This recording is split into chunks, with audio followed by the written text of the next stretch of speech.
All right, guys, we got a special treat for you today. Born into a family of creators, our guest was a tech head from the start, operating the sound mixing board at his own graduation from Berkeley High School in 1976. A few years and a few gigs later, he's wiring up the post-production facility where Francis Coppola was making Apocalypse Now. By the end of 1979, he was the first ever electronics engineer to be hired by the infamous, iconic, every time I watch, these are the movies that made us, ILM. And from there, he has worked on projects such as, and this is just scratching the surface, Indiana Jones and the Raiders of the Lost Ark, E.T., Star Trek II, The Wrath of Khan, Poltergeist, Star Wars, Return of the Jedi, Cocoon, Batteries Not Included, Back to the Future Part 2, Enemy Mine, The Hunt for Red October, Ghost, The Meteor Man, Dragonheart, Star Wars Episodes 1, 2, and 3, arguably the best ones, in my opinion, Mission Impossible 3, Pirates of the Caribbean, Dead Man's Chest, At World's End, Terminator Salvation, Avatar, The Last Airbender, Big Miracle, and of course, Howard the Duck. His most recent credit is literally working on The Matrix for The Matrix, a computer technician on the upcoming Matrix 4, currently in post-production. And we are very excited and intrigued to dive into the slew of questions that we have reluctantly limited ourselves to today. And thank you very much for putting on your best human impression, Mr. Droid, to be with us, Mr. Marty.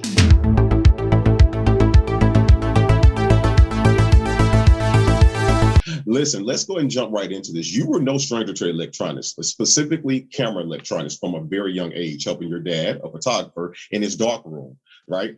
Is that correct? Well, and it's that at that time, there wasn't much electronics involved in the photography, except for the strobes, which he would occasionally pull up a capacitor and a strobe. So I learned early on how to repair Norman strobe power packs. And because occasionally he didn't have time to send them out for repair, so I'd fix them. And I learned a lot about servicing things, putting things back together that he'd taken apart. So you're reverse engineering at like 10 years old. What's going on here? It's always fascinated and intimidated me because I'm used to what's going on the surface, the software side, and digging into that. I'm not great at it, but I'm comfortable with it. But when you start talking about what's happening behind that and what's making that run and the engineering of that, your motherboard's overheating. When I was 4, I had some keys. They were on a metal chain, like people use for keys. And there was this little thing on the wall. And I stuck these 2 keys in these little slots on the wall. In this little plastic thing that's kind of low on the wall. And I put these 2 keys in there with this metal chain on it. And it kicked my little butt across the room. Them little square boxes. Oh, yeah. Yes. Yeah. So most people have a spark. You had a literal spark. Right. Yes. Because I was going to ask, that's a perfect segue. Could you tell us about literally what sparked your fascination and that you made a career out of it? Yeah. And I said, I'm going to be master of that thing. Or shock me once, shame on me. Yeah. And that's where my company Sparkology was essentially founded. Wow. And then went on, like, I guess around 10 when I got exposed to computer programming. In school, we had a terminal that hooked up to a Hewlett-Packard computer and we could program in BASIC. And when I came home with a punch paper tape, which is how we stored programs then, my mom picked it up, opened it with what I could tell was a practiced hand, and unrolled it and looked at it and went, oh, this is this new ASCII stuff, isn't it? I can only read 5 blah, blah, blah. She was a teletype operator in the 40s. So she was in the original chat room. And my 99-year-old mom is having a little bit of trouble seeing the computer these days, but she still emails me regularly. Wow, that's awesome. You're truly taking us down a trip down technology memory lane. Like, I haven't thought about, number one, a red room in forever, and I haven't thought about, like you say, teletype. Like, this, man. And you're speaking of your family. When I was researching you, your family website, the collection of Christmas cards on there they are so awesome. Like, when I saw, when I was doing the research, it was like the last link I clicked on. So I was like, Christmas cards. I mean, what does that really have to offer? I've seen Christmas cards before, but that's like an art collection that deserves its own museum space, because it's just, and so I was wondering, like, well, Dad's a photographer. yeah, I saw that, but I mean, any, like, people take pictures, but these pictures were artistic. They had like an artistic integrity to them, and I was wondering what it's like growing Well, up in a family like that. And please tell me about the pig head. oh yeah, well, it prepared us for our careers. My brother, sister, and I are all in entertainment. And like my sister wrote the book on Final Cut Pro. Oh wow. There's the Visual Quick Pro guide from Peach Pit Press was the manual for Final Cut when it first came out. And so she literally wrote the book on Final Cut. That's amazing. And all those times you had those questions, you could have just reached out. Yeah, it produces documentaries and such. My brother is currently working with me at this company where we're working on. Right now, I'm lead designer for a new post-production facility for one of the large film studios. But the pictures that were produced prepared us for a career of producing other people's art. That's what our jobs are generally. It's not our art that we're producing, it's somebody else's art. Now we get input to it, we get to design elements of it and all that kind of stuff, but generally we're producing somebody else's vision.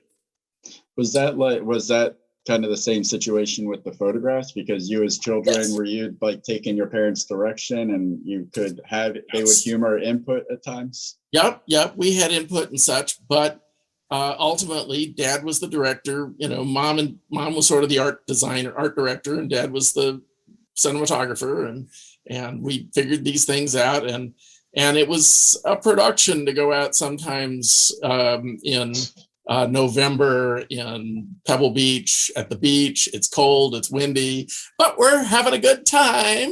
Yeah, there's an Instagram before Instagram. Yeah, and also, like, I came home one time from school, and I come in the living room, and there's this big blue pig sitting up in our living room, on the pig's head sitting on the divider in the living room where the stereo cabinet and china cabinet is and such. And I look at this and go, huh? And then I hear Mom pull up outside, and from the porch I say, hey, what's this big blue pig in the living room? She goes, what are you talking about? You're crazy. But she was just dropping off my sister and she had to go somewhere, right? So she comes back later and yeah, there's a big blue pig in our living room. And that's Bartholomew, the Pig of Christmas Cheer. And we finally figured out that he was dropped off by someone from UC Berkeley, from their theater department, because we were involved with the UC Berkeley theater department. And it was left over after a show called Bartholomew Fair. And they tended to bring things would appear on our porch every once in a while. You know, a giant falcon that was like huge, Fred Leatherfeather. There was a stuffed bear, a teeter-totter. The garbage man never knew what was going to appear sometimes on our porch. But Bartholomew was embraced by the family and made it into many Christmas card pictures and is still sitting there. He's been repainted a few times. I definitely I saw all the evolution of Bartholomew through your Instagram, or I think it was through the website. Yeah. Would you consider your family and yourself? I got the feeling that I'm watching the life of eccentrics. Well, we're just, special. I say that as a compliment. Yeah. It's just a family that likes to have fun and, looks at the world slightly differently. It's aspirational. I'm jealous. I want to be in that family. Like, Dad's a photographer, Mom's cinematographer. We make movies, man. That's what we do. Like, I would love to be that, man. And I've picked up some extra brothers and sisters I have siblings from other mothers that have just sort of adopted our family. Their parents are gone, but they've adopted my mom and dad, and now it's just my mom as their mom, and mom is happy to be their mom. And so, as she's getting older and such, I have more help too. That's awesome. That is awesome. Now we'll get into the specifics of most of your credits as we make our way through your fantastic career. Yep. We want to start with your first job and set it up, Zoetrope Studios for Apocalypse Now. Go ahead, Trope. You did that to me on purpose outside. Yeah. I knew it was Zoetrope, and I heard you saying Zoetrope in my head. So true. Yes. It's fancy. We're fancying this thing up. The Guten Tag, German. Thank you. All right. Zoetrope Studios for Apocalypse Now to working as an electronics engineer. Can you explain what you were doing at Zoetrope and how that transitioned into your work with ILM, working with Indiana Jones and the Raiders of the Lost Ark? It sort of rolls back into high school. I was in the theater department at Berkeley High School, and that set me on my career. I got my full training as a stagehand going through Berkeley High School, lighting, props, sets, sound, all the different theater crafts. And I still occasionally see Diane, who was my theater instructor. She lives one building over from my mom. And that got me set on becoming a union stagehand. And then one thing led to another, and I got into a thing where I did a lot of wiring. And that's where I became known as the wiring droid. And so when Zoetrope was cranking up, my brother was working for Zoetrope. He and I have traded jobs back and forth. He went to work at Swanson Sound Service. I got hired into Swanson Sound to build wiring and stuff for them. Then I became a sound engineer with them. They were one of the early rock and roll sound companies. Then he brought me into Zoetrope to, we need 96 pair from this mixing system up here down to this dubber system down here. And so one night, I did a lot of my work at night because I was in school during the day.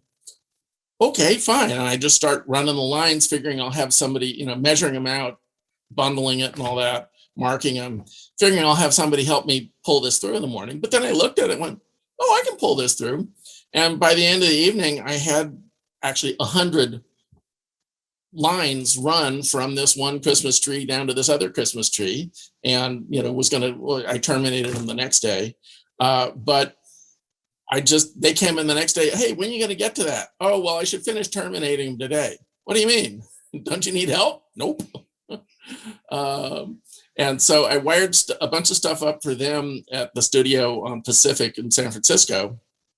And then they were starting to run out of money, and they got a call from ILM, where Tom Scott was working. And he knew the guys at Zoetrope, knew my brother, and was looking for somebody to come up and wire a blue screen. And so they handed the phone to me. I went, yeah, sure. Where are you? What you got? So I drove up there in, May of 79. And they had a big blue screen with 80 fluorescent tubes in it, 6 foot and 8 foot fluorescent tubes, that they needed to run on DC because on AC they flicker, and you can't film high-speed photography in front of flickering tubes. So on my 1958 fluorescent lighting handbook had a circuit for how to do DC lights, and they'd kind of gotten some of the parts together. So I put together this giant blue screen. It was 20 feet tall and 30 feet wide, that was running on DC. And that was my first project there. I did get to tear that apart. About 10 years later, we dismantled that one because we replaced it with better ones. Correct me if I'm wrong. I when I was reading, it seemed like did that transition into you coming up with the technology to be able to film on screens where you're not getting that flicker? No, that was different. Okay. But Um, you did pioneer that, right? Like well, I was one of the people pioneering in that world. that's Some other people as worked out the initial tricks for that for doing video. I worked out the computer side of that. as someone that got started in making movies with a VHS camera back in the 90s with monitors, I wholeheartedly appreciate your work, Yeah. sir. But yeah, once I built the blue screen, I looked around and said, "Hey, you need that wired? Oh, you're building this thing. You need someone to build that for you." And I'm fearless. I'll build anything. I don't care. Jordan was born. The Jordan was born. I was going to ask a question now. A year after Raiders, you were credited for model electronics on ET and Star Trek II, Wrath of Khan, one of my favorites. Is what model electronics exactly what it sounds like? Orchestrating the wiring for lighting or remote control activity on model props. I mean, can you take us inside and kind of tell us what it's like and how it works on those films specifically? Mostly I was doing the lighting in those. So like when you look at the lights on the ET ship, they sort of have an idea of what they wanted to do. And then I worked out like the chase sequences and how to do some interesting looking chases.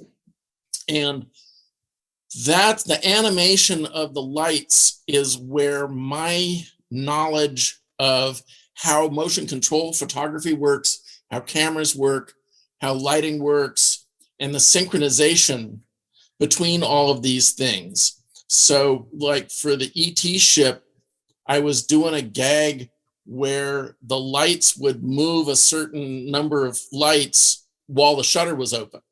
It was timed to the camera, it linked to the motion control system. So while the shutter's open, they would do a certain move.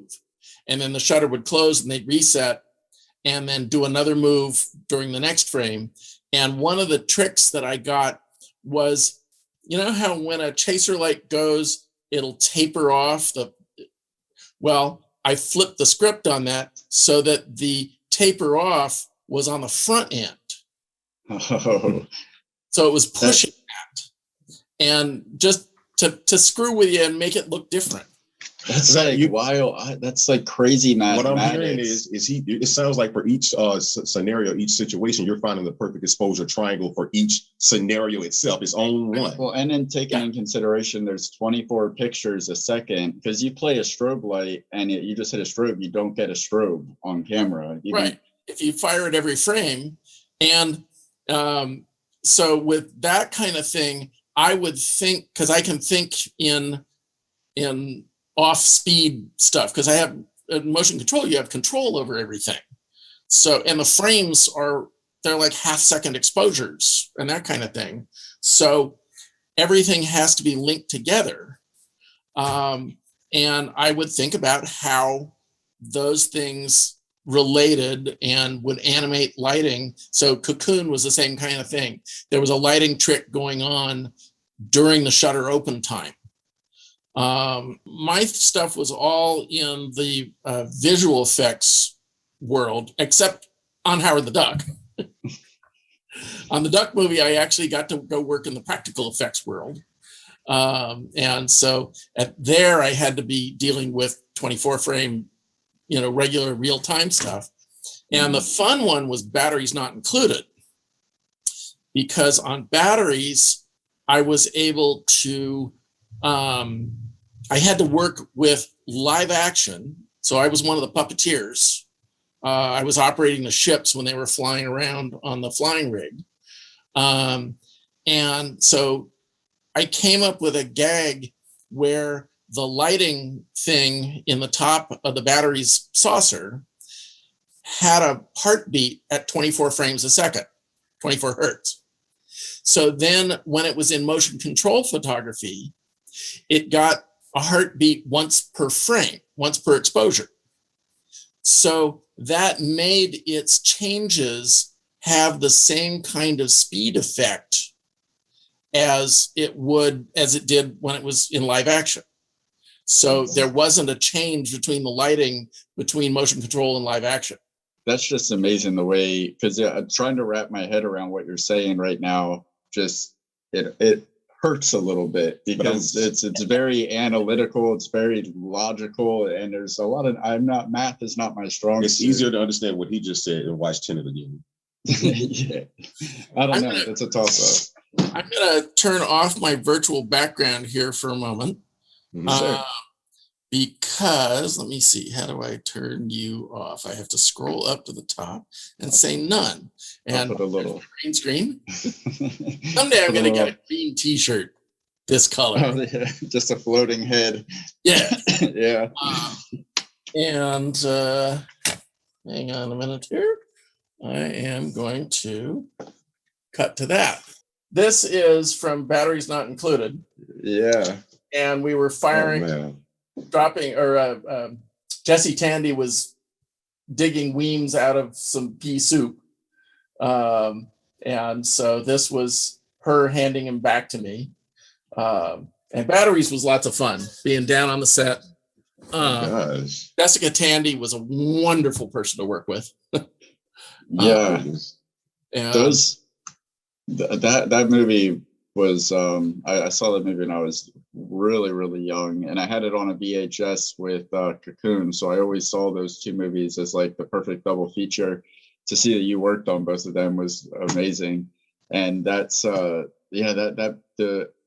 there's something about those effects in those older movies like E.T. and Batteries Not Included, where it just felt so tangible. Everything felt so real. Because for Batteries, it is real. The saucer in most of the scenes, the saucer's physically present on set, floating in the middle of the set. And the only thing we had to do was wire removal occasionally. If we could see the wires. But other than that, that's the thing, is that meant the lighting on the model matched the lighting in the room because the model's in the room. Yeah. And the interactive lighting from the model on people and such matches because it's real. And that's my beef with computer graphics is they get used in places where you can do this practically. And practical's better in most cases because it's real.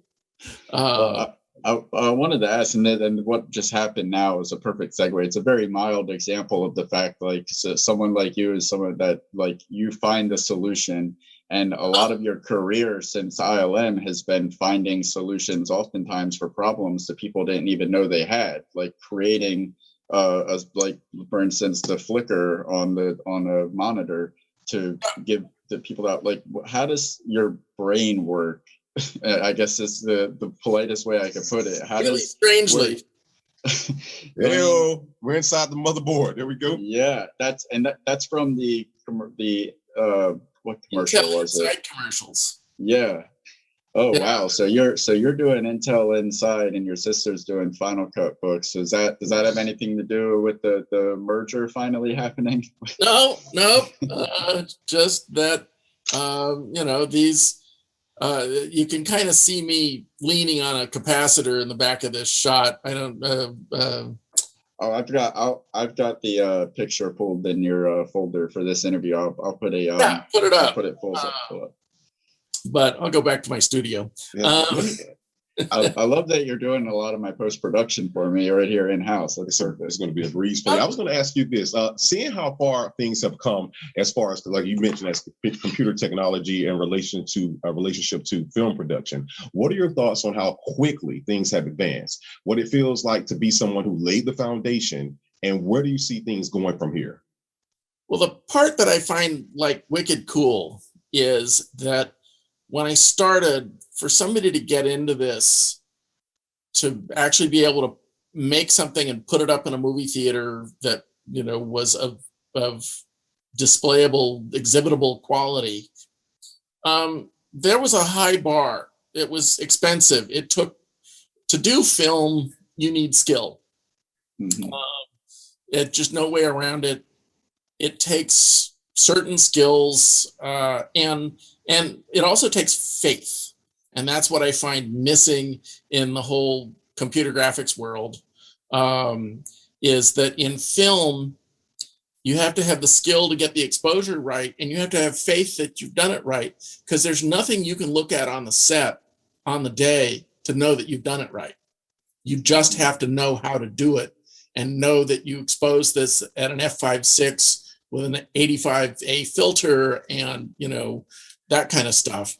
And then you also have to have faith that the blind people in Rochester who made the Kodak film, everything worked right on that line, because you don't know, Mhm. and you have to have faith that it goes to the processing facility and gets processed correctly and doesn't get x-rayed on the way or baked in the sun or whatever.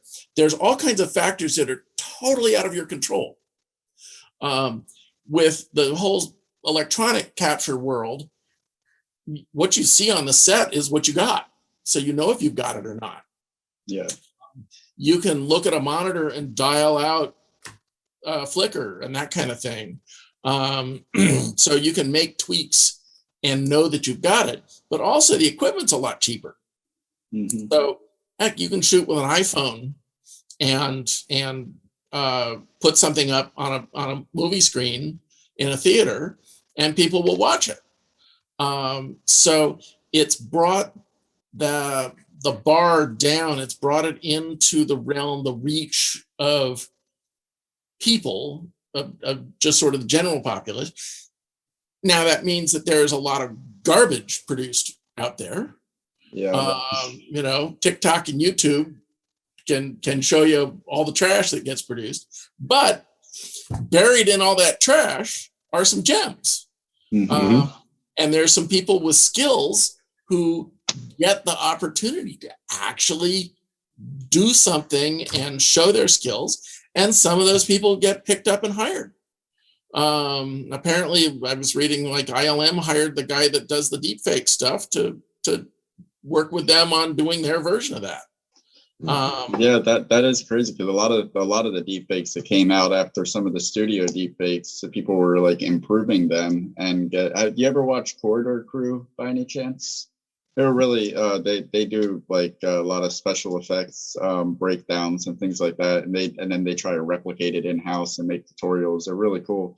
But like and what you said reminded me when you were talking about having faith when you shoot like something that's going to have animation on it or an effect, that you have to have faith that it's going to come out the way you see. You actually had something to do with kind of bridging that gap a little bit with giving the opportunity to be able to see an animation in real time, right?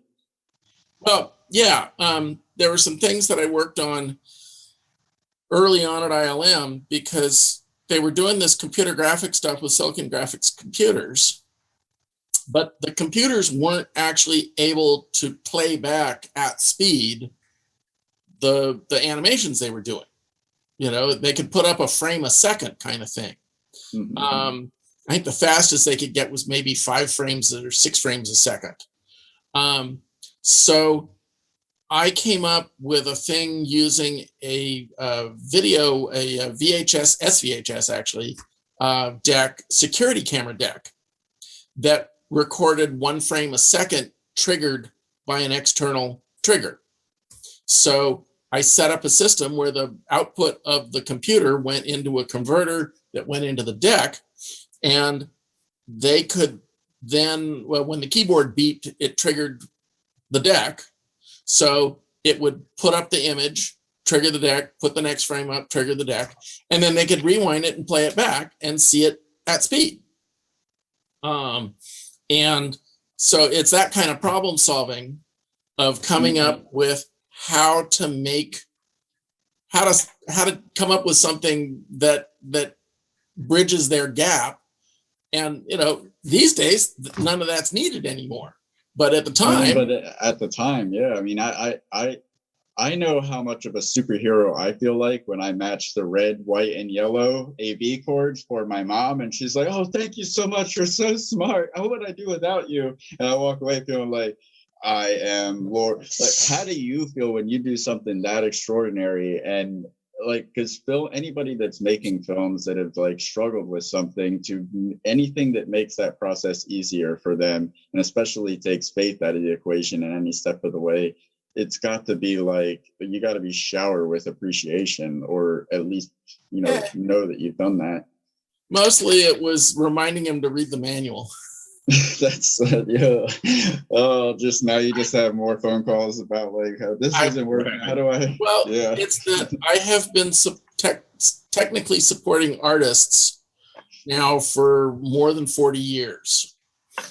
And artists have a hard time with technology. Even technology artists have a hard time with technology. So they would forget how to get the thing into record mode or whatever. And I would go over to the workstation and I would pull out the manual that I wrote, and I would open the page and I would follow the steps in the manual. Oh, it says. I don't know who's supposed to see. He's talking to you, whoever you are out there. It's still, and it's the equivalent of like beginning a message with, like I said. Yeah. Yeah. It had a red spine on it. It was right there with the system. And when I was out of town, I would send postcards to that team and having a wonderful time. Glad you're not here. P.S. RTFM. And that's been one of my slogans for a long time. Read the fucking manual. Friendly manual. Yes. Got a little riled up there. Or as one of my friends yesterday put it, read the full manual rather than a quick start guide. Read the following manual. It's all there for you. Just read is the common denominator. Yeah. And I get kind of bothered by things these days that only have video manuals. You have to watch the video. And I don't want to watch 10 minutes of video to find out I need to push this button over here to activate that sequence. When I'm having a problem with something, there's something about somebody in a YouTube video going, all right, guys, so what you're going to need to do is like, I don't need to have all the preface. Don't tell me what I need to do. I already know I need to do. That's the flip side of that coin, though. The video that says nothing, and they're just moving aimlessly around. Bullshit. I'm like, no, I hate those. They have to keep the video 3 minutes long in order for monetization. I'm just like stretch what I could just read. Just give you the steps in the description at least. Well, and that's all part of the whole podcasting world and the social media video world of making a short story long. Yeah. Yeah, and sometimes not even backing up what like you're saying. Like the information's already out there. You're just reading something from somebody else's website, and now if that was a lie, now it's told twice like it's the truth. I do love, however, that just about anything you say fix, lawnmower or vacuum cleaner or whatever with a specific model, somebody on YouTube has done a video of territory. Oh, you're no longer first. Everyone can say their first. I love that. That's why I was speaking about YouTube University. When I first, I know we're going off this, but when I first started learning how to edit, I didn't go to any school or anything like that. It was just me saying I wanted to first learn how to turn a video from black and white in Premiere, and it's proc amp and saturation, and that led me down to this and led me down to that. And before you know it, you're 7 hours in, and you're like, I'm going to take over the whole world. I'm going to take over the world, man. But yeah, and part of what I was doing along the way in there, because I built a lot of bespoke equipment for ILM. I was part of an electronics team. We built the cameras, the roto stations, motion control systems. And part of my thing is before I go build a system, I want to learn your job. And I can really relate to Mike Rowe in Dirty Jobs, of him dropping in and learning how to do somebody's job. Because I would go and learn how rotoscoping worked and watch the rotoscopers and try my hand at it, doing garbage mats, doing matte photography, being a camera assistant, and running an optical printer. So the different jobs that the equipment was used for, I went and learned their job. I'm not great at it. But I know the steps. Yeah. So you know a lot about one thing and a little about a lot. Yeah. And so, and the people that I'm learning from are masters of that craft. And so, but I can look at it and realize, oh, it takes you a little while to do that thing. I can make a button that does that for you, or I can make a box that performs that task or modify this thing or whatever, so that I could make their jobs more efficiently, because I could see how to make a thing that does the job for them. Mhm. And that was one of the pinnacles of ILM when they first started. Is we had like one of the matte camera operators, Neil, is also a machinist.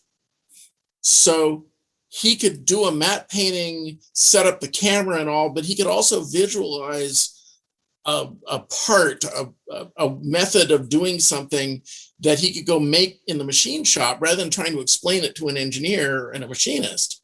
He'd go make it and could make the system work.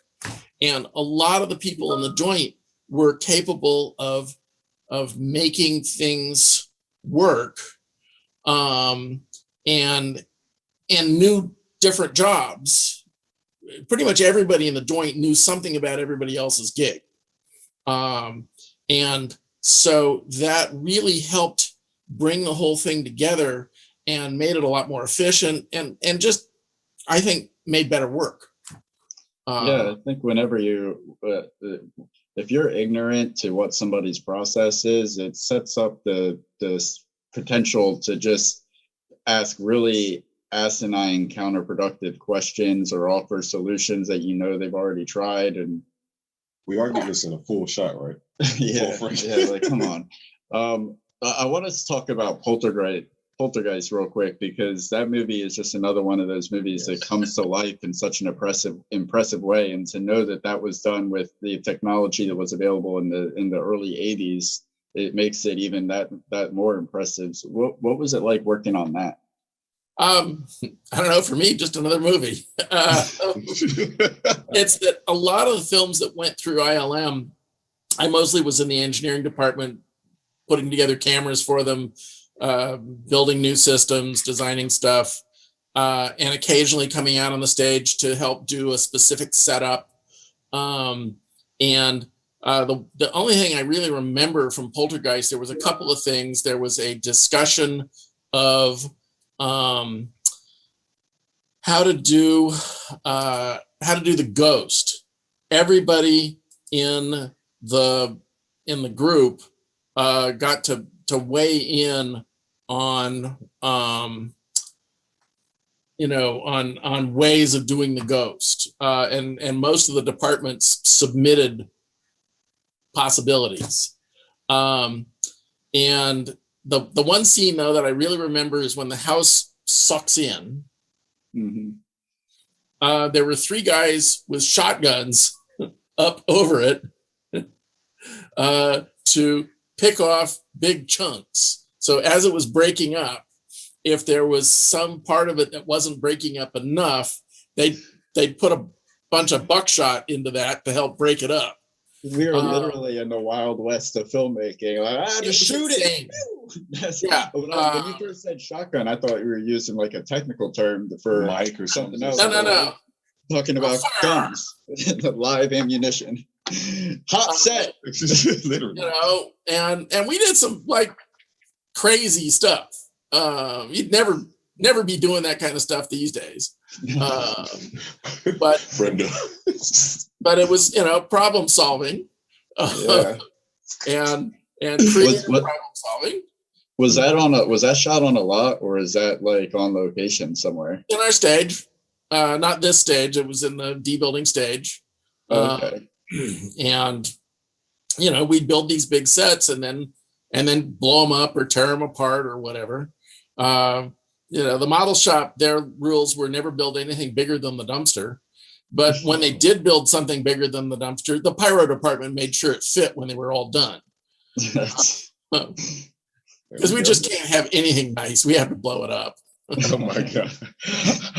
Let me ask you this. Okay, you worked on Return of the Jedi in 1983, greatest year ever, by the way, and returned to the franchise over 15 years later with 1999's The Phantom Menace, along with the Attack of the Clones and Revenge of the Sith, my personal favorite. I have the higher ground.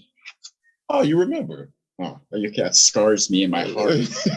What was the environment like at ILM? You know, returning to essentially the franchise that is the heart of the company, as some would say. Did you guys know there would be prequels for a long time coming, or what?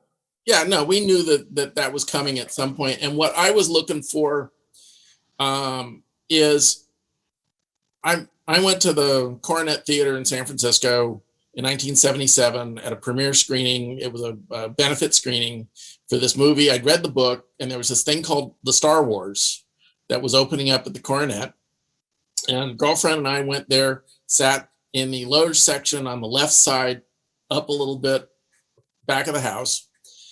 And when that Star Destroyer is coming in over your head at the beginning of the movie, and you're starting to get the sense of that and the size of it and the scale of it and all of that, that was a special feeling. And to me, I liken it to the doors opening on Dorothy's house and it being color outside. Mm-hmm. And so I think George was looking for the capability to do something like that, to have a sense like that could be done. And that's kind of what they came up with. The parts that I really kind of worked on in that was the digital camera stuff, because Lucasfilm said to Sony, look, you have a digital camera, high def camera in our hands by this date. We will shoot the next Star Wars movie with it. And we had some. They were prototypes. And the ones, I think we had serial number 3 and serial number 7 that went out on location and shot with. They took VistaVision cameras with them as backup, just in case there was a problem with the tape. But that, I think, was the thing that pushed digital camera into the cinema world, was that carrot. But then we had to solve problems like, how do you do motion control with it? Because you don't have the same kind of control over it. So we worked with Sony to get frame merge modes, and I worked with them to do disc recording, digital recording systems that could capture frames, and there were a bunch of different things we did to do motion control, because we were still doing a lot of practical effects in that. They wanted to say it was computer graphics, but practical effects are cheaper and faster than computer graphics. And what they really did was a hybrid, where they would do practical pieces, like the scene in the Congress, in the assembly where they got all the people. Well, those are all elements that are shot and then placed into the scene. So there's a lot of hybrid between shooting practical things because they look better and they're quick and easy to crank out, and then the computer generated stuff, which at the time still looked computer generated. Practical is it's like the tried and true way of getting the lighting right at the end of the day, because it's interacting in the same space. And we had the equipment, we had the motion control cameras, and we had the people with the skills to do that. And that's where I think ILM lost its way when it didn't continue the practical side. They moved out to the Presidio around 2005, I guess it was. Ultimately, I got sold to a company called Kerner Optical that took over the studio and lasted till I think it was 2011. Mm-hmm. And then the company wound up being auctioned off. So my office was auctioned off on my birthday. And some guy paid $511 for the contents of my office. Wow. And what a specific number. Damn. Yeah. Well, it's an auction, Yeah, and then I wound up packing it up. He pulled a bunch of stuff out, but then he sold the rest of it to another friend of mine, and that guy wasn't able to come up, so he paid me to pack all my stuff from my office in some crates for him and send it to him. Which was a little weird, but hey, I don't need all that junk anymore. Yeah. Wow. That kind of brings us to Howard the Duck, strangely enough, because I know you're talking about later on with ILM, but back in the when was Howard the Duck produced, or the production was that? 6. Okay. It was Howard the Duck. I knew it was released in 86, but I thought there was a long 85 post-production. when Howard the Duck was done in 85. And then that rolled in, because I worked on Howard the Duck. I got transferred to production from ILM. Initially at ILM, I was given the task of doing the radio control system. Mm-hmm. They came to me and said, we want the principal character of this movie to be a radio controlled puppet. And I went, you're knucking futz. Radio's unreliable. But I was able to design a system that had, I dismantled some RC control systems and repackaged them.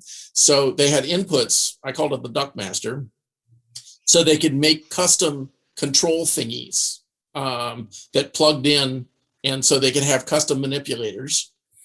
And the radio system in it was a little 0.5 watt transmitter that I could remote, so that if it needed to be, if the duck was like static and it was a puppet with somebody manipulating it, then there was a cable that ran up into it. So it was hardwire, which is way more reliable than radio. But then if it was radio, the transmitter could be. I'm sorry, is that because with radio, is there a delay in the action? Is that what makes it? Radio's unreliable. You know, it can fade. The signal can fade. There can be interference. There's just, lots of things that can happen. Okay. So sorry to interrupt. I was just curious about it. Well, it's like Wi-Fi. Does your Wi-Fi work perfectly 100% of the time? Yeah. No. Good analogy. Yep.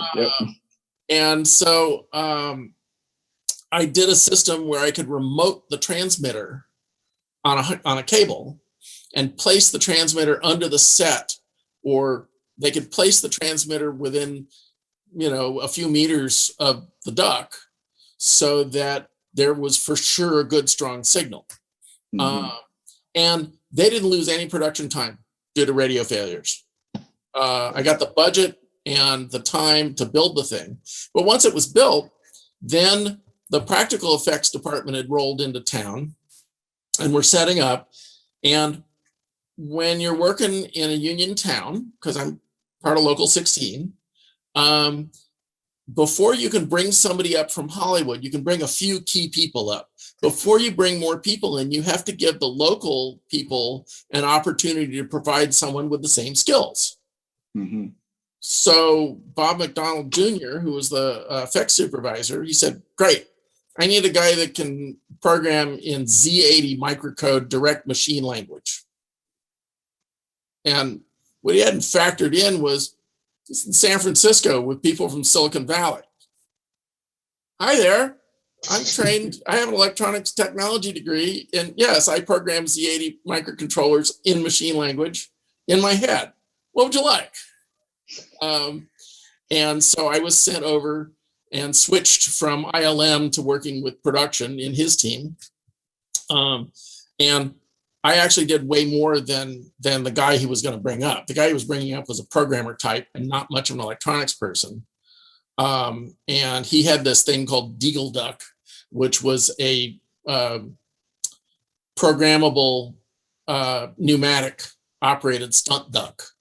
So when Howard falls off the roof and lands in the dumpster, that's the Deagle Duck. And it's flailing as it's going down. Okay. There's a lot of those. There's a few of those shots too where he's like flying through the air flail. I mean, he's going. Now, let me ask you this. I was going to say, now we love Howard the Duck.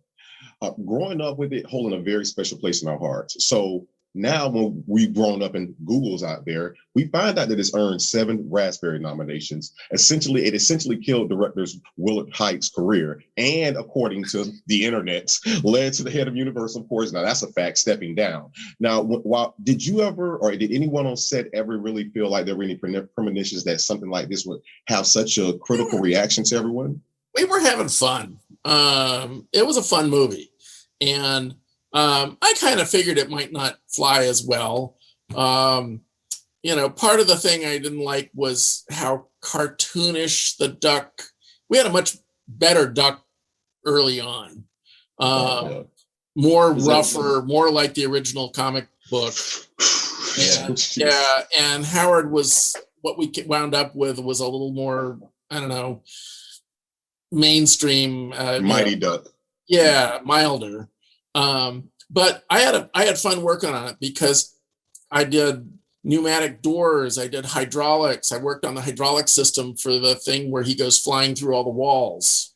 Nice, yeah. And wound up scuba diving as a rescue diver in the Fireman's Fund fountain when we crashed the ultralight. I was being a safety diver to pull the pilot out after the crash. And there just were all these weird things that went on. I spent 6 weeks in the submarine bay in Hunters Point tying up Leah Thompson. She's on that thing in the background with the straps over her. Mm-hmm. It was freezing in there. It was 32 degrees in that space. And so as soon as we cut, she'd get off of there and I'd wrap a ferny pad around her, and there was a space heater down below us, and warm her back up. And then, because on the practicals on the set, I didn't always have things I had to be doing, but I always made sure at call time, I was standing on set with the AD.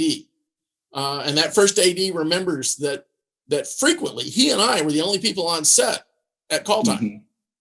Mm-hmm. And then one of the big things I built was the neutron gun. With the strobes, and that's where I timed that to the camera. And it's that I did the strobe sequence in that timed with the shutter. Well, one of the things about Howard the Duck, it was one of the very first movies to record the video tap. They had a camera on the viewfinder of the film camera. And so that's called a video tap. And they got this idea of sending that over to a person with some 3/4 inch decks, and they would record that so that then the director could play it back and see on set what the scene was like. Nice. Well, what that got was the viewfinder stuff. And so the first time they fire off the neutron disintegrator gun, they look at the video back and they don't see any strobes in it. And they come to me all panicked. And I'm like, cool, that means it worked. Huh? That's awesome. Because what the viewfinder sees is all the stuff that doesn't go on the film. It's during the shutter closed time. Mm-hmm. So if you saw a strobe on the video, that meant that it wasn't timed right. And they didn't understand when I was, oh, great, that means it's working, Well, yeah. But it looks like, well, you'll see it tomorrow in dailies. It'll be fine. And are you, even at that moment, are you so confident in your calculations and your engineering that when you're saying that, you are 100%, like no sweat that night, it's going to be there? Was a photographer, man. Yep. There are many times. I mean, one of the first times on a set when I was doing video playback, and the TV sets are daylight balance, and a lot of times the film they're shooting is tungsten balance. So there's this weird orange color. I need to make the TV to have it come out right on film. And I remember on a set, I don't remember what the show was, some TV show, a director came to me and said, oh, I think this might be a little too green. And I looked at him and said, no, sir, it looks good to my eye. I think you'll be fine. Internally, I'm going, I think it's right. Oh, but externally, oh no, sir, this is fine. It'll be good. And he came back the next day after dailies and said, "You were right. It was fine." Thank you. And I just learned to trust myself, to trust my skills, and not let them see me sweat. And so, yeah, with stuff like that, I could speak with confidence. And also, I know how it all works. So if I don't see it in the video, which means it didn't go into the operator's eyeball, that means the only other place it could go is on the film. When I think about Howard the Duck, like I go back to the explosion with the trucker on the side of the road, where the doctor is going through the bars and blows the dude up with his mind, and then just goes right through the bars. Were there other parts that you worked on that you could talk about? Well, let me see. There was a thing where we blew up, I think it was 21 cars. So I learned about how to rig cars to blow up. That's what I was talking about, where he shoots out of his eyes and does the lasers across, and then and you take the engines and transmissions out of them and put plastic bags full of sawdust and gasoline in them with squibs in them, and chain the hoods down so they can't fly off or fly far. Always thinking ahead. Yeah. So did that come from a previous explosion where the hood did fly off? Well, this is from the practical effects guys, Bob McDonald and his crew. And one of the people on his crew was somebody that I was like, oh, you're cool, was his dad, Bob McDonald Sr., who was a practical effects guy on one of my all-time favorite films, The Wizard of Oz. Mm-hmm. The ultimate, the blueprint. We're talking OG. So that was cool working with him, and I learned a lot about how we're just crew. We all work together. He was working for me. He was building stuff for me, making boxes to hold things and such. And it just, that really showed the environment that we like to work in, where nobody's special. We're all special. We all have skills. We all have our thing, but we can all back each other up. And that's the part that's one of the things I love about this business. But there were a lot of things in there of like crashing the ultralight, modifying a crane truck to put the ultralight out on the end of it. And that was one where the machinist that made the prop, and the prop was made by the effects department, not the prop department. And he machined this prop to go on the shaft. And this was one of our high precision machinists. And he didn't understand about occasionally you don't need so much precision. And this thing fit on the shaft very nicely, beautifully, perfectly machined. But when you're holding a 10-kilo thing out and you're reaching out to get it onto the shaft, and it's this tall and the shaft's big around, and it has to be lined up absolutely perfectly to slide on. That's where you realize you don't need that much precision. You want some slop in there so you can get the little slack. Give me a little slack there. That's too well. But he was eating his own dog food. One of my factors, one of my other things of life is just remember the pooch you screw may be your own. Never will said, even better. Let me ask you this: Guardians of the Galaxy, and Avengers Endgame. There's one common denominator between these two films, and that is the CGI version of Howard the Duck. How do you feel about that? I didn't see the CGI version of Howard the Duck. I haven't seen those two movies. Naturally, I've actually only seen about half the movies I've worked on. Hey, keep it going. The list is that's the sauce. Move on to the next one. Yeah. But these days, CGI has gotten awfully good. They can do stuff like that, and non-human stuff is a lot easier. It's like Space Cowboys. The spacesuits are all CGI, and then they just comp in the faces, because that kind of stuff's easy to do. But fur, they've gotten pretty good with fur, but still getting CGI human characters to look right is hard.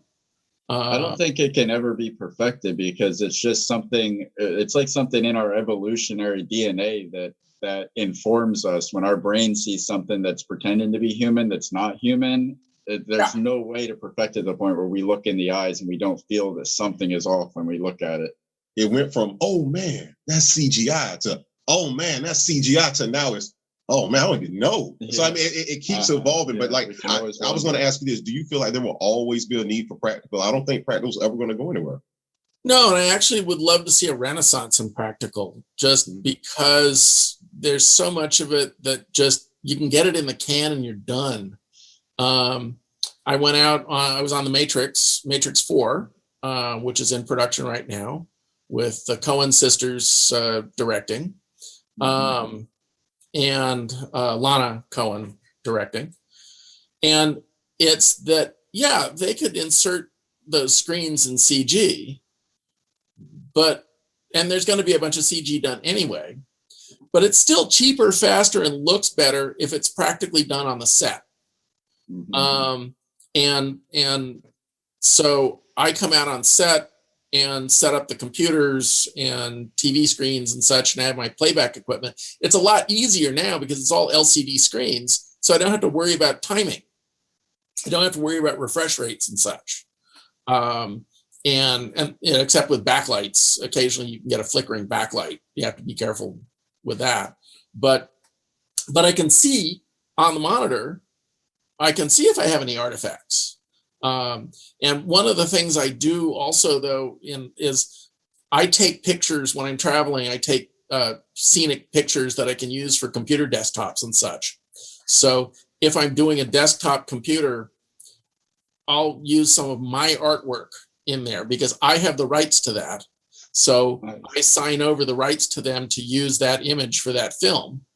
And I don't have to worry about somebody saying, hey, that's my picture you used. I'm sorry. Speaking of that, I saw you. It looks like you take a picture from the same spot every day. Are you doing a time lapse or something? I haven't actually done I haven't figured out what to do with it. In part because I'm an in the moment person, and so I take those every day. So you get Mount Tam, and there is a particular spot that I stand. There's a zip tie on the cable fence that's there that reminds me this is the spot. And I line up that house on the side there with the chimney. And there's a bush on the other side that lines up. So I know I'm framed up pretty much the same. And during the lockdown, I was out pretty much every day, and I kept track of the day numbers. But since 2010, anytime I go for a walk or ride along that path, I stop at that point, take a picture.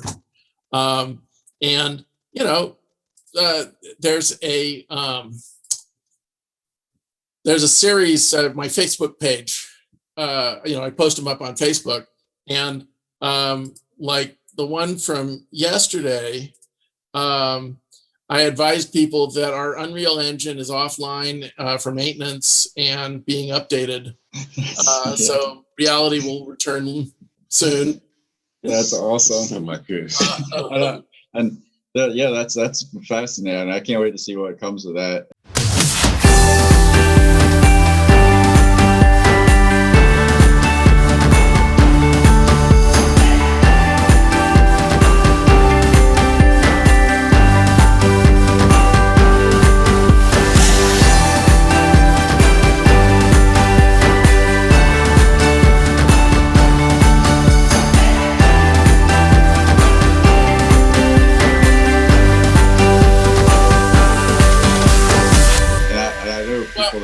Are like really angry with me because you were talking about Matrix 4 and it was the topic of desktop backgrounds and scenic photography. That that I wanted to elaborate on, and we just jumped right off of Matrix 4. That will come up though. But we might as well while we're here. I mean, you're working on the Matrix 4. That's incredible. Is that what you're doing there, like the screen photography? Or I'm doing the screens that are on set. So I was the local hire guy. There was a guy that came up from LA with the equipment. And then I'm the local minder of that and also of the phones. So the phones have an app that runs on them so that it rings at the right time and such. I have a remote so that I can operate the phone by remote so that it can light up and put the correct scene up at, on cue. I know you have the nickname Droid already, but I feel like you should be called Big Brother. Well, but that's all part of the gig of being able to have things all set so that when the person does the thing on the computer, the right thing comes up at the right time.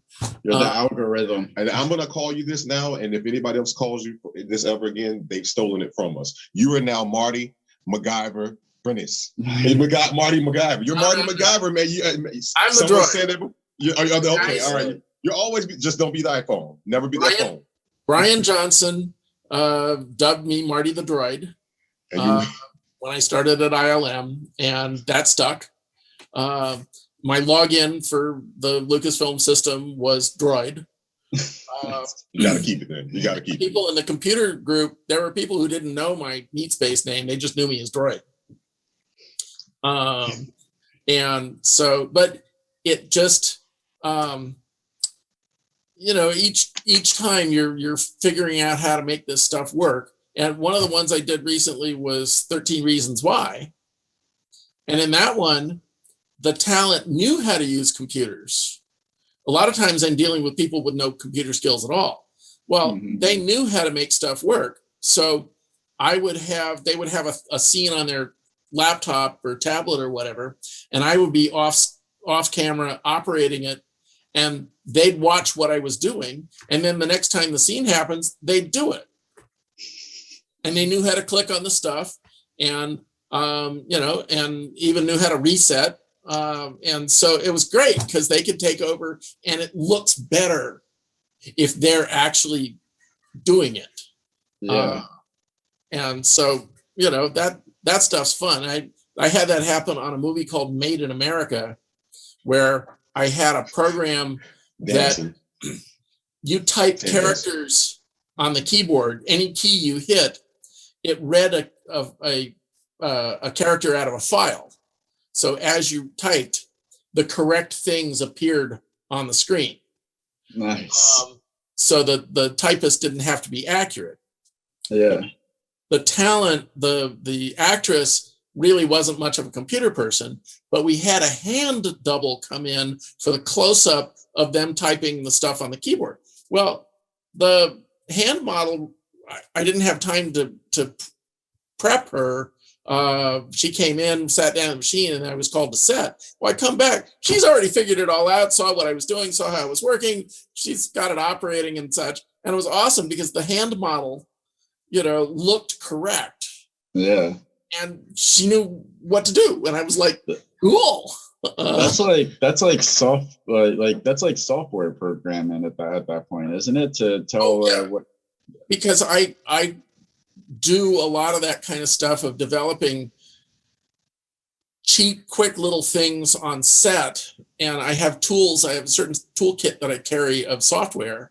So when they say, oh, we need a dispatch screen on this police screen over here, and that scene's coming up in half an hour. Okay, yeah, I can make something. And I will quickly brew up something that looks like a dispatch screen. I'm beside myself right now because I'm sure you've heard before that you look like a certain mythical man that comes around once a year. I know where you're going with this. And there's no clause in my contract about my sanity, There it is. Well, I call him Santa Claus because he has a big bag of like all of the things when you're on set that you always forget, but you always end up needing. Just this bag of random stuff. And no matter what I ask for, he's like, hold on, let Santa check his bag. And to hear you say like you are literally Santa with a bag of good with I got my tools and whatever they need, I can make happen with. Yep. You are Santa Claus. You are gifting, like you're giving them the gift. They talked about him in circles when I was a young boy, and I knew one day I would meet Marty. And that's why I'm always talking, and I'm just sitting here and listening. Like, yeah, he understands me. In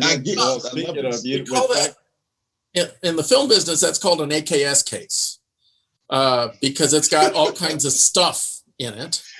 Yes. I'll bet you were thinking some other word, naughty you. And I grew up with my dad who had this case in his trunk that said Justin on it. Well, that was his Justin case. It's awesome. Yes. I love it. It had a little bit of everything in it. And I learned about having a kit with me of this and that. And I would sort of go over how many different things can I do with this? You know, I don't need to carry one of those because I can take this and this and put it together and it does what that does. Mm-hmm. It's like my Leatherman tool that I'm never without. And there are times when, yes, a real screwdriver would do the job in half the time. But it takes me 1 minute to do the job with the Leatherman tool where it would take me 30 seconds with the real screwdriver, but it would take me 5 minutes to go get the real screwdriver. Yeah. And so my bag, I edit it periodically to have the right bits and pieces so that I can solve an issue. And it's the same kind of thing for me with medical. I'm also a medical technician. And because I fix things, I problem solve and fix things. I don't care if it's an electronic system or an organic system. If it's all wires. Yeah, if it's broken, I want to be able to at least deal with it until somebody of higher skill can get there. Wow. And carry minimal emergency stuff in my kit. I usually have a tourniquet and a few other little bits and pieces in my go bag. But and that was one of the projects I got to work on from Kerner Optical, which turned into Kerner Effects, which became Trauma Effects, was developing a trauma mannequin.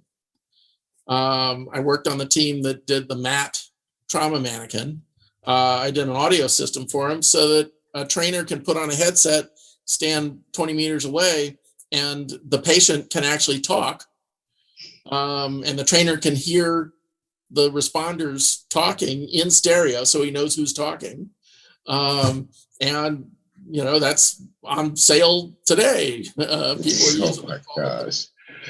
You also did the speaking of pioneering stuff with Back to the Future too. You worked on the system that essentially allows.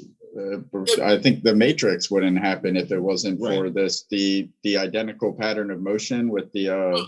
It was just a standard motion control system, except that we were able to do a MoCo system that was a field system. It was normally, up till that point, motion control cameras were a ton, and they worked on tracks that had to be perfectly leveled and weren't something that went out on set.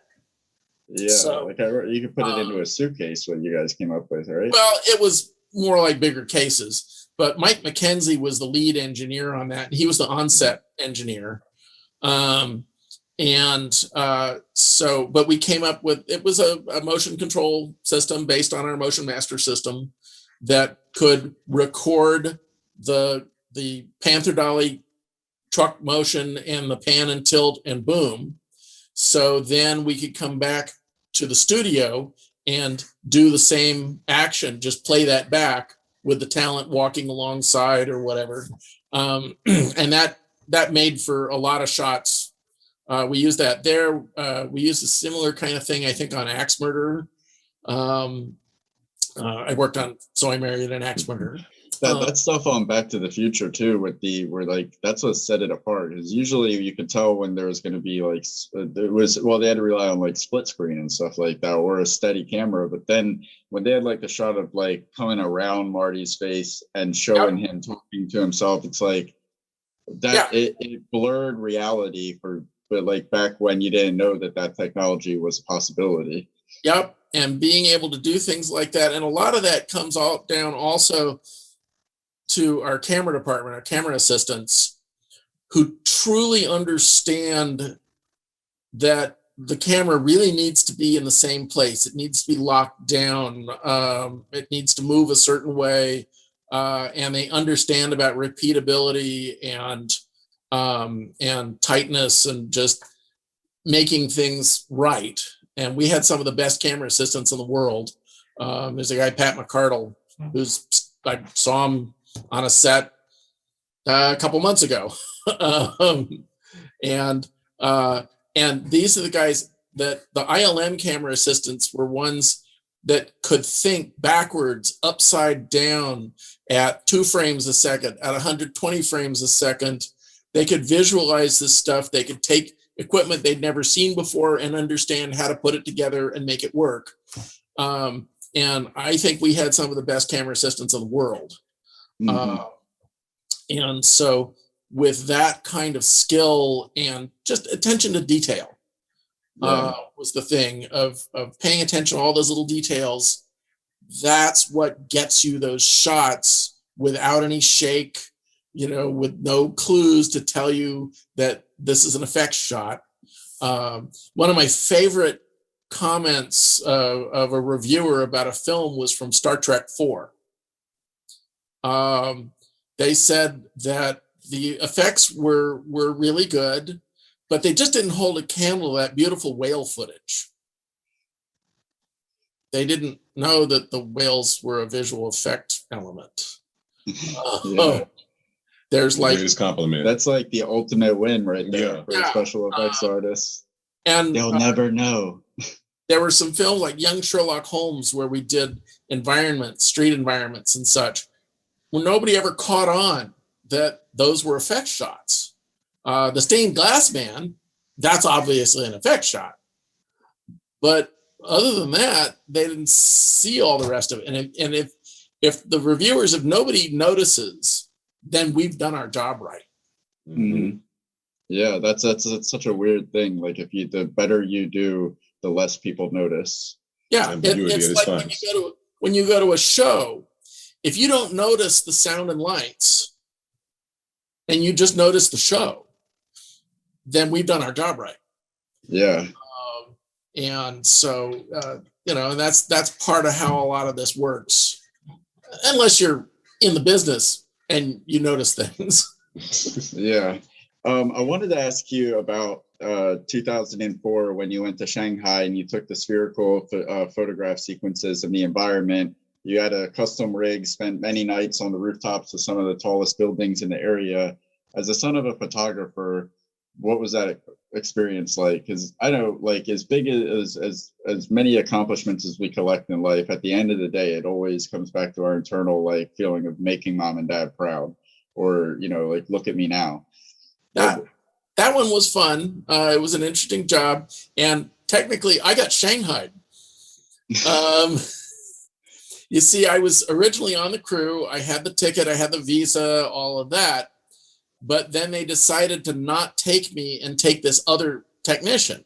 So I wasn't the final one packing all the gear and shipping it and all that, but I'd help prep the environment capture system. And there was a laptop that ran it and an interface box and that kind of stuff. And I helped them with all that. So I knew how it all worked. Mm-hmm. Well, the day they flew out, I was at lunch and I get a call saying, you missed the flight. You're on the flight tomorrow. The tech that they were sending came down with appendicitis. So I got 20 hours notice that I was going to Shanghai for 3 weeks. Wow, get out of here, man. Wow. So I was able, but I had the visa and all that, so I was able to lock and load and get over there. And the very first thing I had to deal with was they hadn't brought the power cord for the laptop. They had the brick, but they didn't have the power cord, and the power cord was one of those C7 type, with the rather than a regular D style C13, it was a C7, and so that was my first mission over to the electronics emporium there, and I wandered around, and my Chinese is very limited. I can say ni hao, but I go up there and I see this guy with cables, and I step up to him and say, "Mickey Mouse cord?" He goes, "Huh?" And there it is. So, Boom. I bought a lot of stuff in that place, and then I get out first night. We're on the roof of the building, and the power supply box that I made, I intentionally did not connect the ground pin from the power cord.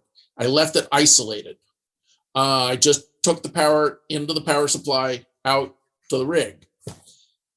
Well, they dropped me a power cord. I plug in. It's 220 up there. Okay, fine. I'm all set for that. I plug in and nothing. I'm not getting anything. I get my meter out and I go test it. And they have, in their connections, they've clocked the wires by 1. And what was supposed to be the ground pin had the live 220 on it. So luckily I had not hooked up that ground pin. Otherwise, everything would have exploded there on the metal grating of the roof. And I would have had a live box. And I followed the cable back and found that a lot of times they didn't bother with plugs on the other end. They would just strip the wires, stuff them in the holes, and close the cover. Not how you do it. And it was kind of scary, but it was fun being up on the roof of these buildings, getting to go into places. There's the trailer. There's a helicopter scene around the Bank of China, which it's kind of a oblong-shaped building. And I get a call on the radio saying, "Hey, the helicopter's coming by, hide." And I look up and I look out and I see that eye of the camera, and I'm like, "Oh," and I duck down behind something. And in the very first trailer that came out, I could see myself moving in there. It was a few pixels. They cleaned me out afterwards, but I'm gonna look for that. The first trailer. But the first release, as they come around, there's this little figure that disappears in there, and it was interesting being in buildings under construction, and just generally getting to go places where, our business is all about going places where nobody gets to go. Right. Mm-hmm. That's we're running short on time, and I'm so angry. But I wanna ask. You've worked on so many other iconic classics that we haven't yet have a chance to scratch the surface of. So, what is in your still ongoing career, looking back? What is is there a proudest accomplishment that you have? Not really, kind of all of it, and just having made a difference. There's a lot of it that people don't know that I had anything to do with, because I was usually the 5th person on a 4-person crew. The Academy recognizes 4 people on a team, and I was usually number 5. There's a lot of computer scenes that were run off of VGA boards that I modified and sold to computer artists around the country. And like in Canada, there's a lot of computers up there that run my hardware. And just in general, the whole gamut of it, it's hard to point at any one specific thing, just because they're all different. Well, let me ask you this then. What advice do you have for the other techies out there that are aspiring to hone their skills for film productions? The keys for what I do, the first things I learned about was how human perception works, how our eyes work. We run normally around 43 frames a second in our visual record system, organic system. There's a delay between our audio input and our video input. And how humans perceive the world. And if you really get into the organics and how that works, you can mess with it. And also how images and media is captured. There's a lot of things that happen when a camera is taking these still frames, and and what happens with time as these still frames are captured and then presented back to you sequentially. You add in compression and it gets even weirder. And so understanding from a core root level of how we capture and reproduce media and how we receive that media.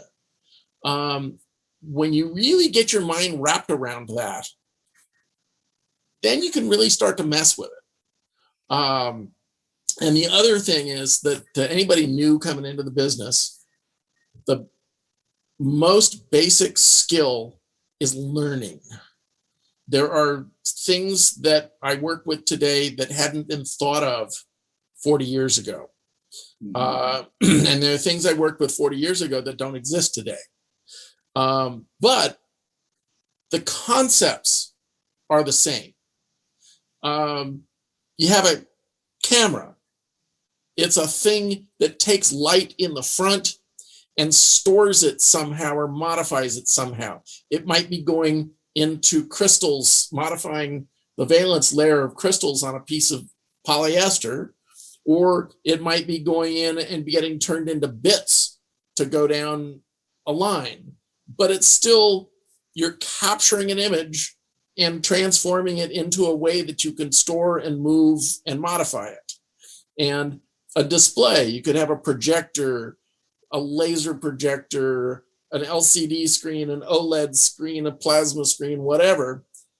It's still a thing that takes the signal and makes light again and makes pictures.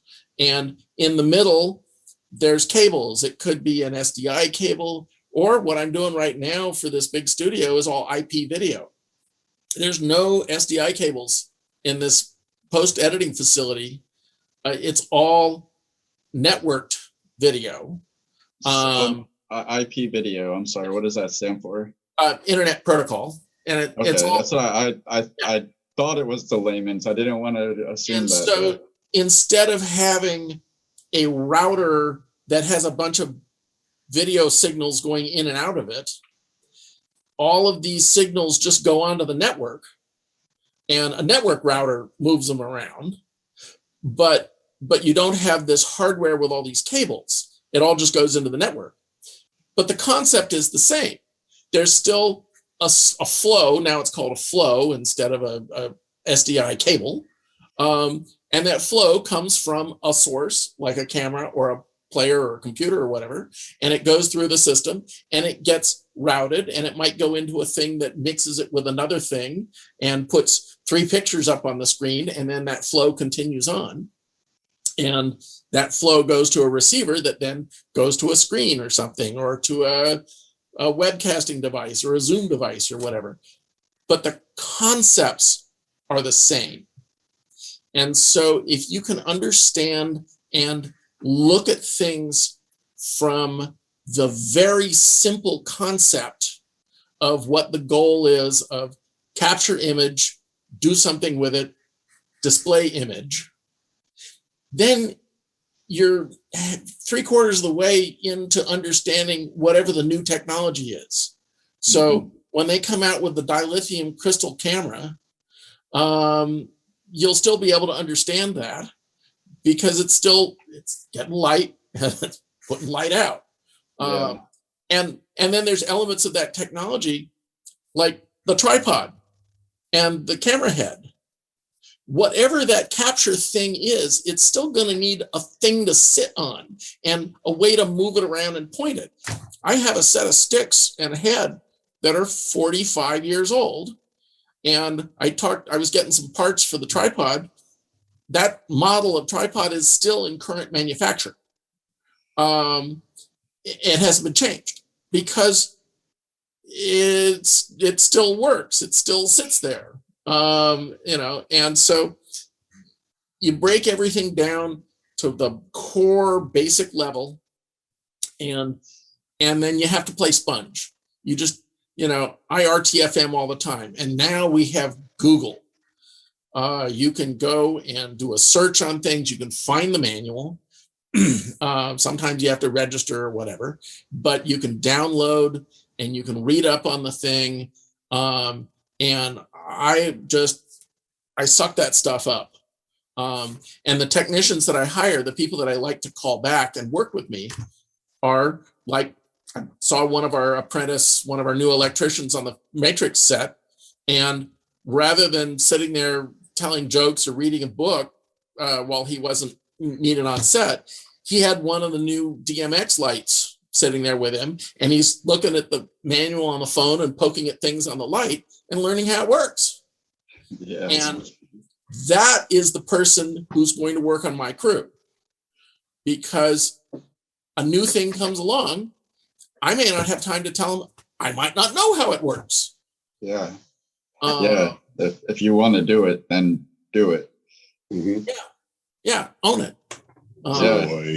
And I think that's great advice too, because I think it's so easy to cop out on like researching what you want to do, because like, oh, well, it's just going to change by the time I get there, or you know, there's no reason. The principles remain the same. And I love what you said about you're already 3/4 of the way there. If you come into a new technology with a basic understanding of where it's coming from, then you're already got a head start. It's much easier to go from 4 feet to 6 feet in the pool than it is to, well, it's easy to dive in, but not if you don't like cold water. That's not you. Yeah. Is there anything else besides, I mean, the Matrix 4 is incredible. I can't wait for that to come out. We're actually going to be doing our New Year's Eve episode. We're going to do it live, and it's going to be like a long extended episode. We're going to go through all 4 Matrix films and then let the ball drop at the as we wrap up the episode. Is there anything else that you're currently working on or have coming up that you'd like to share? Well, since our industry shut down last year, last few years I've been working through Local 16, mostly doing convention work and live stream stuff. There's a big convention called Dreamforce, which is the Salesforce convention that got up to about 120,000 people. And I was the EIC for webcasting for about 10 years. And I did a lot of that stuff, but that business it all involved big crowds of people, and that, boom, gone. So the last year I've been working for an AV integrator that I sort of worked for off and on. When the local didn't have any work for me, I go over to this integrator and do stuff for him. And so now I'm lead designer for this post-production facility for this studio that is a remote operation where the actual computer handling the media, doing the heavy lifting, is a blade in a server farm somewhere. And the thing that the person is looking at is just a remote desktop type system. And the video comes to them over IP. And so that system can be in the post-production house, or it can be in someone's home. But all of the actual media and heavy lifting and high data flows and all that is in a data center somewhere. And so that's where I'm designing these facilities. The one I'm just wrapping up today, there's 3,500 different objects of technical stuff in the system, about 10,000 wires. And I've been clicking on AutoCAD, and for the past 6 months, 8 months, I've been on my butt in front of an AutoCAD screen. So for context, like, what is the normal size? What does an average size job look like? It's usually a couple, maybe 1,000 parts or something like that. But this is a big studio. And the thing is, I have a database in this system that tells me all of these things. And the thing that I miss, because I'll finish this one, then I move on to a theater project. I was on a big system for a corporate system, and it just keeps going. And the thing that I really miss is when I do a convention, I show up at 8 a.m. I'm wearing black. All of us in black, we go down to where the trucks are. Doesn't matter what your job is, everybody pushes boxes into the site. And we all push these boxes in, then we open them up, and we make a show. We spend a couple of days building. We spend a couple of days rehearsing. We spend 3 or 4 days or a week or whatever doing a show. When we're all done, it all goes back in the boxes. The boxes get closed up. They get pushed to the truck. Truck gets closed. We say goodbye to everybody, and we're unemployed. And I really like being unemployed once in a while. There we go. Because there's another job coming next week that I got to be at the Hilton, 6 a.m. or. All right. And again, we can't thank you enough today, Marty. Before we say goodbye, are there any parting words, poems, quote, life advice, or anything at all that you'd like to share with the internets of the world? Just my usual line of RTFM. And remember, the boot you screw may be your own. That's I love that. Perfect. Thank you so much, Marty. I really appreciate you taking the time. It was fascinating. I thought we knew stuff until we talked to you today. So you've done your job. Yeah, literally. Wow. You've given me some Googling to do. Yes. I just scratched the surface of it too. Oh my! Don't tell us that. I know. One of the things you'll find some high-speed guys did high-speed photography of how a TV set, a CRT TV works, and it's really cool. Of course, it's on YouTube, but it's really cool to see the high-speed photography of how a CRT scan works, and that really helps close the gap of why you have to be synchronized and all that. I'll write that down. Oh, for sure. Yes. Well, thank you again, Marty. It's been a pleasure. You've done so many amazing things, and hopefully our paths will cross again. We would love to talk to you for another hour and a half. If you're ever in the Santa Fe area, let me know, and I can show you the studio. I live here. All right, now we know. He said it now. Fantastic. We gotta go. We'll see you tomorrow, Marty. Yes. All right. Take care. Bye-bye. Bye.